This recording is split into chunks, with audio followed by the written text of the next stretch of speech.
Callaloo Soup. A soup from Saint Lucia. Serves 4. You will need 10 ingredients.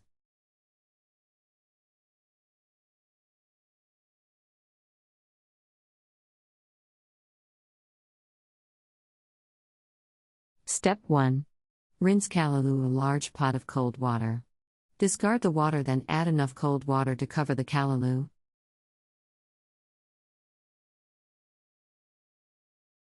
Step 2. Dissolve half teaspoon of salt into the water and let sit for half to 1 hour.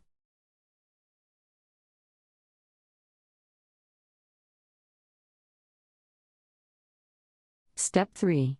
Throw off the water and rinse the callaloo in another pot of cold water.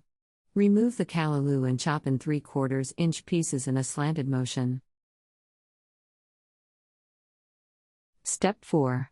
In a large pot, add the 2 tablespoon oil and 1/8 to 1/4 cup water.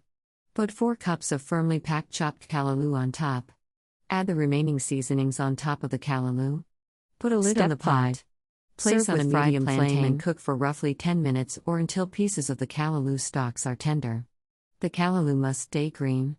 Any discoloration towards brown means the callaloo is being overcooked. Country Reports, Culture, Countries, Travel.